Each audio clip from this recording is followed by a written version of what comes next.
بسم اللہ الرحمن الرحیم۔ السلام علیکم۔ فضائے بدر پیدا کر فرشتے تیری نصرت کو، اتر سکتے ہیں گردوں سے قطار اندر قطار اب بھی۔ دوستو، آج 17 رمضان المبارک ہے۔ 17 رمضان المبارک سن 2 ہجری کو کفار مکہ اور مسلمانوں کے درمیان پہلی جنگ لڑی گئی۔ یہ جنگ بدر کے مقام پر لڑی گئی اور اسے غزوہ بدر کے نام سے پہچانا جاتا ہے۔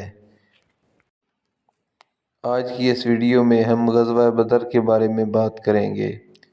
ویڈیو میں آگے چلنے سے پہلے دوستو، آپ سے التماس ہے کہ ہمارے چینل کو سبسکرائب کر دیں اور بیل آئیکن کو پریس کر دیں تاکہ ایسی مزید اچھی ویڈیوز آپ تک پہنچتی رہیں۔ جی دوستو، ویڈیو میں آگے بڑھتے ہیں۔ اللہ تعالیٰ کے ہاں پسندیدہ دین اسلام ہے اور خاتم الانبیاء حضرت محمد صلی اللہ علیہ وآلہ وسلم اس کے سب سے بڑے داعی، مبلغ اور محافظ ہیں۔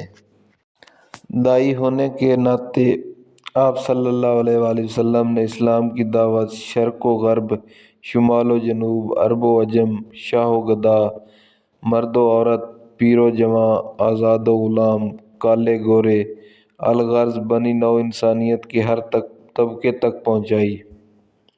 نہ صرف پہنچائی بلکہ پہنچانے کا حق ادا کر دیا۔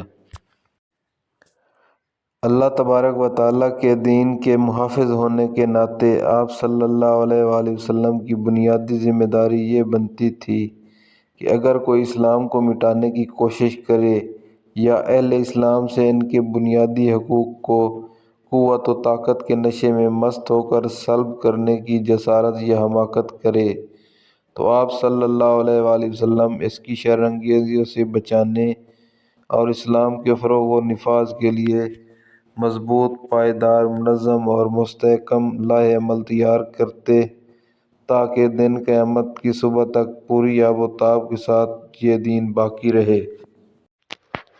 اگرچہ اسلام باہمی رواداری، بقائے باہمی محبت و مودت اور انس و اخوت کا حکم دیتا ہے، لیکن اس کا ہرگز یہ مطلب نہیں کہ وہ اپنے ماننے والوں کو یوں ہی بے آسرا چھوڑ دے، ان پر ظلم کے جھکڑ چلتے رہیں، یہ پستے ہی رہیں، مرتے کٹتے رہیں، ان کی مظلوم سسکیاں، مجبور آہیں، مقہور نالے و فریادیں فضا میں بے نوا ہو کر مر جائیں، فتنہ و فساد پھیلتا رہے، ظلم و جابر قوتیں طوفان ستم برپا کر کے دندناتی پھریں اور مظلوموں، بے کسوں، بے قصوروں اور بے گناہوں کا قتل عام ہوتا رہے، اسلام یہ ہرگز برداشت نہیں کرتا۔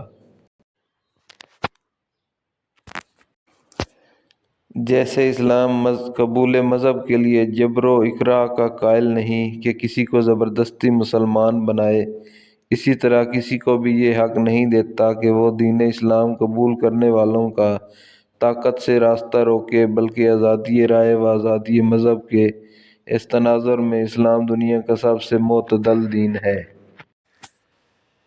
اسلام امن و سلامتی کے آفاقی و عالمگیر پیغام کو لیے مکہ سے مدینہ تک پہنچ چکا تھا۔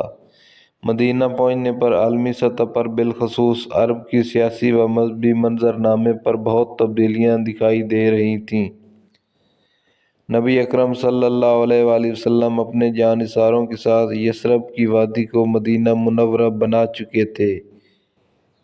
یہاں آ کر آپ صلی اللہ علیہ وآلہ وسلم نے عسکری حکمت عملی کو بروئے کار لاتے ہوئے متعدد قبائل کے ساتھ معاہدات، صلح و جنگ فرمائے، اسلام کو مزید تقویت، مضبوطی اور استحکام پہنچانے کے لیے دور رس فیصلے صادر فرمائے۔ دوسری طرف قریش مکہ اسلام کے فروغ، اہل اسلام کی خوشحالی اور عزت و وقار کو کسی طرح بھی برداشت کرنے کے لیے قطعاً آمادہ نہیں تھے۔ اپنی جنگی قوت کو مضبوط تر بنانے کے لیے معیشت کو مستحکم کرنے میں لگے ہوئے تھے، اسلحہ اکٹھا کرنے کی غرض سے دیگر ممالک سے تجارتی تعلقات استوار کر رہے تھے اور اندرون خانہ اسلام کو مٹانے کے لیے فیصلہ کن معرکہ لڑنے کی تیاریوں میں مگن تھے۔ 2 ہجری کے شروع میں قریش کا ایک بہت بڑا تجارتی قافلہ ابو سفیان بن حرب کی قیادت میں شام کی طرف جا رہا تھا۔ قافلے میں لاکھوں درہم مالیت کا مال و اسباب اونٹوں پر لدا ہوا تھا۔ مسلمان چونکہ مکہ میں قریش کے مہلک جان لیوا مظالم کو سہ چکے تھے، اس لیے وہ اس بات کو بخوبی جانتے تھے کہ اگر قریش کی معیشت مضبوط ہو گئی تو وہ اسلام کو مٹانے میں ذرہ برابر تحمل نہیں کریں گے۔ چنانچہ حفظ ما تقدم کے اصول کے پیش نظر مسلمانوں نے اس قافلہ کو روکنے کی کوشش کی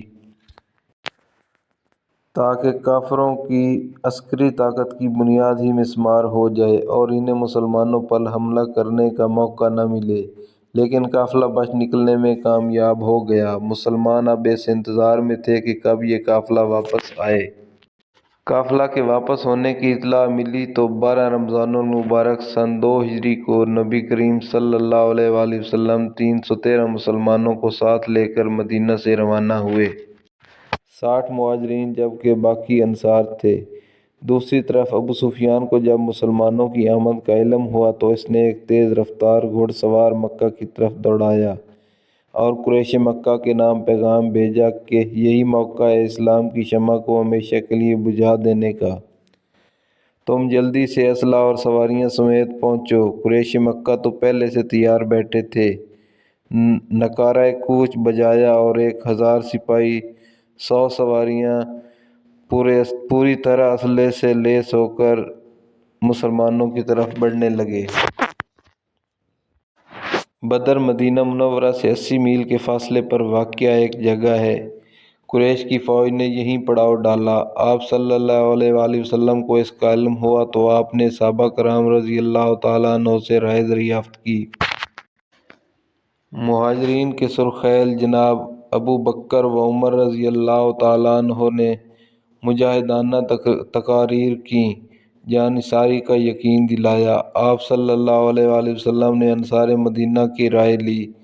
قبیلہ خزرج کے سردار حضرت سعد بن عبادہ نے کہا، یا رسول اللہ، آپ جہاں تشریف لے جائیں ہم آپ کے ساتھ ہیں، جس سے جیسا چاہیں تعلق نبھائیں، ہم سے جو لینا چاہیں یا ہمیں کچھ دینا چاہیں، ہم ہر طرح تیار ہیں۔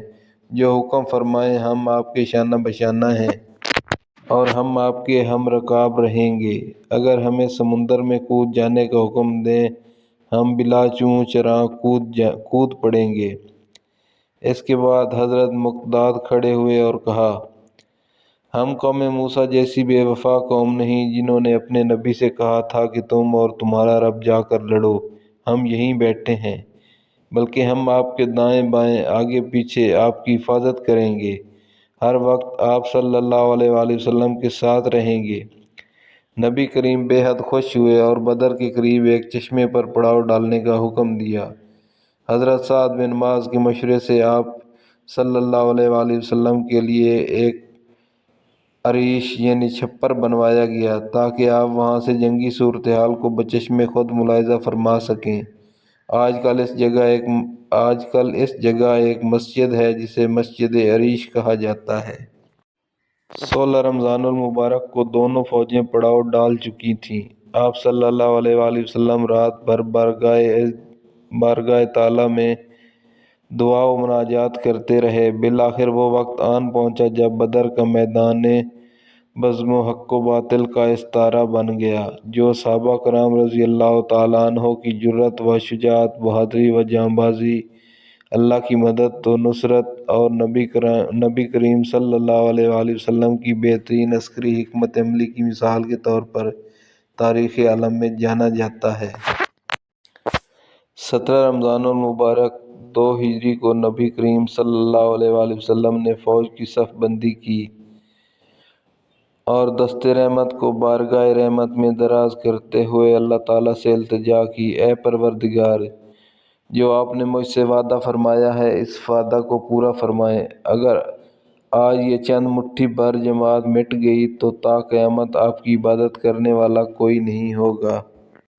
یہ صبر آزما امتحان تھا۔ مسلمانوں کی تلواروں کے نیچے ان کے قلب و جگر کے ٹکڑے اور بزرگ بھی آ رہے تھے، لیکن اسلام کی محبت رشتوں کی محبت پر غالب تھی۔ حضرت ابوبکر رضی اللہ تعالیٰ عنہ کی تلوار ان کے بیٹے پر بے نیام ہوئی۔ حضرت عمر رضی اللہ تعالیٰ عنہ کی تلوار ان کے ایک ماموں کے خون سے رنگین ہوئی۔ حضرت حذیفہ کی تلوار اپنے والد عتبہ پر تن گئی۔ قریش کے سپہ سالار عتبہ پر حضرت حمزہ اور حضرت علی نے کاری ضرب لگائی۔ شیبہ کو حیدر قرار کی ذوالفقار نے 2 ٹکڑوں میں تقسیم کیا۔ عبیدہ بن سعید کو حضرت زبیر نے جہنم رسید کیا۔ 2 انصاری بچوں حضرت معوذ اور معاذ رضی اللہ تعالیٰ عنہ نے ابو جہل کے غرور کو زمین بوس کیا۔ اکرمہ بن ابی جہل نے حضرت معوذ پر تلوار سے حملہ کیا جس سے ان کا ایک بازو کندھے سے لٹک گیا، لیکن شیر دل مجاہد اسلام پھر بھی لڑتے رہے۔ جب لٹکا ہوا بازو دشمن پر حملہ کرنے میں رکاوٹ بنا تو حضرت معوذ رضی اللہ تعالیٰ عنہ نے اپنے ہاتھ کو پاؤں کے نیچے رکھ کر ایک جھٹکے سے جھٹک دیا۔ ابو جہل کے مرنے سے قریش مکہ کی ہمت کافی حد تک پست ہو گئی۔ ان کے حوصلے جواب دینے لگے تھے، لیکن ان کی ایک امید ابھی باقی تھی، یعنی سردار امیہ بن خلف۔ پھر چشم فلک نے وہ نظارہ بھی کیا جب بلال پر ستم ڈھانے والے امیہ کے جسم کو نیزوں سے چھلنی کر دیا گیا۔ دشمن کی صفوں میں کھلبلی مچ گئی۔ خدا کی طرف سے فرشتوں کی فوج اتری، کفر کے سرداروں کی لاشوں کے ڈھیر لگ گئے۔ ابو جہل، امیہ بن خلف، عتبہ، شیبہ، ولید، زمعہ بن اسود، عاص بن ہشام، منبع بن الحجاج، ابو البختری کے ناپاک وجود سے خدا کی زمین پاک ہو گئی۔ 70 کفار مارے گئے، 70 کو قیدی بنا لیا گیا، جبکہ باقی دم دبا کر بھاگنے پر مجبور ہوئے۔ دوسری طرف 14 مسلمان جام شہادت نوش کر گئے۔ قیدیوں میں آپ صلی اللہ علیہ وآلہ وسلم کے چچا عباس، حضرت علی کے بھائی عقیل اور آپ کے داماد ابو الاس بھی تھے۔ اب یہ مسئلہ پیش آیا کہ ان قیدیوں کے ساتھ کیا کیا جائے۔ اس وقت قیدیوں سے جو وحشیانہ سلوک ہوتا ہے، اس پر تاریخ کی اوراق نوحہ کناں ہیں، لیکن آپ صلی اللہ علیہ وآلہ وسلم نے ان سے ایسا رحم و کرم کا سلوک کیا کہ تاریخ انسانی میں اس کی مثال نہیں ملتی۔ قیدیوں کو صحابہ کرام میں تقسیم کر دیا گیا اور ان سے حسن سلوک کا تاکیدی حکم بھی سنا دیا گیا۔ صحابہ کرام بھی اپنے جان کے دشمنوں سے ایسا کریمانہ سلوک سے پیش آئے کہ خود کھجوروں پر گزارا کر کے قیدی بھائیوں کو کھانا کھلاتے۔ ایک قیدی ابو عزیز کا بیان ہے کہ میں جس انصاری کے ہاں قید تھا، وہ صبح و شام میرے سامنے کھانا رکھتے، روٹی اور سالن وغیرہ میری طرف رکھتے اور خود چند کھجوریں کھا کر گزارا کر لیتے۔ مجھ کو شرم آتی، میں روٹی ان کے ہاتھ میں دے دیتا، لیکن وہ اسے ہاتھ بھی نہ لگاتے اور مجھے واپس کر دیتے۔ انہی قیدیوں میں ایک شخص سہیل بن عمرو بھی تھا جو بلا کا خطیب تھا۔ نبی کریم صلی اللہ علیہ وآلہ وسلم کے خلاف تقریریں کر کے لوگوں میں آپ کی نفرت پیدا کرنے کی کوشش کرتا رہتا تھا۔ حضرت عمر رضی اللہ تعالیٰ عنہ نے اس کے متعلق رائے دی کہ اس کے نچلے 2 دانت اکھاڑ دیے جائیں تاکہ تقریر نہ کر سکے، لیکن آپ نے اسے منظور نہ فرمایا۔ یہاں تک کہ جن قیدیوں کے کپڑے خراب ہو گئے یا پھٹ گئے، ان کو کپڑے دینے کا حکم دیا۔ حضرت عباس رضی اللہ تعالیٰ عنہ کا قد قدرے لمبا تھا، کسی اور کا کرتا ان کے بدن پر پورا نہیں آتا تھا، تو عبداللہ بن ابی منافق نے اپنا کرتا دیا۔ احادیث میں آتا ہے کہ جب یہ منافق مرا تو آپ نے اس کے کفن کے لیے اپنا کرتا دیا جو اس کے احسان کا بدلہ تھا۔ حضرت انس رضی اللہ تعالیٰ عنہ فرماتے ہیں کہ نبی کریم صلی اللہ علیہ وآلہ وسلم نے صحابہ کرام سے مشورہ کیا کہ ان قیدیوں کا کیا کیا جائے۔ اس پر حضرت عمر نے فرمایا، یا رسول اللہ صلی اللہ علیہ وآلہ وسلم، ان لوگوں نے آپ کی رسالت کو جھٹلایا، آپ کو اپنے گھر سے نکالا، ہمیں اجازت دیجیے کہ ہم ان کی گردنیں اڑا دیں۔